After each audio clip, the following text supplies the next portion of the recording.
പ്രിയമുള്ളവരെ, ജൂലൈ 8 ചൊവ്വാഴ്ച കേരളത്തിലെ മുഴുവൻ സ്വകാര്യ ബസ്സുകളും സൂചനയായി സർവീസ് നിർത്തിവച്ച് ശക്തമായൊരു സമര പോരാട്ടത്തിന് തുടക്കം കുറിക്കുകയാണ്. എന്തുകൊണ്ടാണ് ഇപ്രകാരം ഒരു സമരം ചെയ്യേണ്ടി വരുന്നത് എന്നതിൻ്റെ സത്യാവസ്ഥ നിങ്ങൾ ഓരോരുത്തരും അറിയണം. യാത്രക്കാരുടെ ചാർജ് വർദ്ധിപ്പിക്കുന്നതിന് വേണ്ടിയല്ല ഈ സമരം, മറിച്ച് സ്വകാര്യ ബസ് മേഖലയുടെ നിലനിൽപ്പിനു വേണ്ടിയാണ്. നിലവിലുള്ള എല്ലാ ബസ്സുകളുടെയും പെർമിറ്റുകൾ പുതുക്കി നൽകണമെന്നതാണ് ഞങ്ങൾ ഉന്നയിക്കുന്ന ആദ്യത്തെ ആവശ്യം.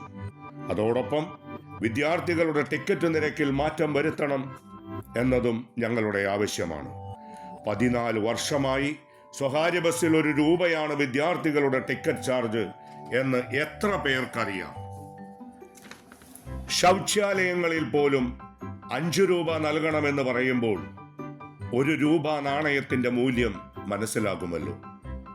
സ്കൂൾ ബസ്സിലോ കോളേജ് ബസ്സിലോ പോകേണ്ട ഒരു വിദ്യാർത്ഥി അതിൽ നൽകേണ്ടി വരുന്ന 1 മാസത്തെ ചാർജ് 600 രൂപ മുതൽ 900 വരെ ആണെങ്കിൽ സ്വകാര്യ ബസ്സുകളിൽ അത് 40 രൂപയോ 50 രൂപയോ ആണ്. 14 വർഷം മുൻപ് 1 രൂപ എന്ന നിരക്കിൽ മാറ്റം വരുത്തേണ്ടത് കാലഘട്ടത്തിന്റെ ആവശ്യമാണ്. പ്രധാനമായും അതിനുവേണ്ടി കൂടിയാണ് ഈ ധർമ്മ സമരം. കഴിഞ്ഞ 2 വർഷം മുൻപ് സെക്രട്ടേറിയറ്റ് നടയിൽ അനിശ്ചിതകാല നിരാഹാര സമരം ചെയ്തതടക്കം നിരവധി സമര പോരാട്ടങ്ങൾക്ക് ഒടുവിലാണ് ബസ്സുകൾ നിർത്തിവെച്ചുകൊണ്ടുള്ള സമരത്തിലേക്ക് കടക്കുന്നത്.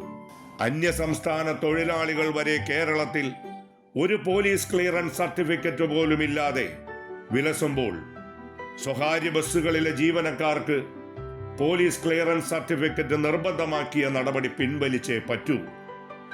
യാതൊരു മാനദണ്ഡങ്ങളും പാലിക്കാതെ ഫോട്ടോ എടുത്ത് അന്യായമായി വൻതുക പിഴ ഈടാക്കുന്ന നടപടികളും മാറ്റണം. ആവശ്യങ്ങൾ അംഗീകരിച്ചില്ലെങ്കിൽ ജൂലൈ 22-ാം തീയതി മുതൽ അനിശ്ചിതകാല സമരത്തിലേക്ക് നീങ്ങുവാൻ നിർബന്ധിതരാകുമെന്നും അറിയിക്കുന്നു.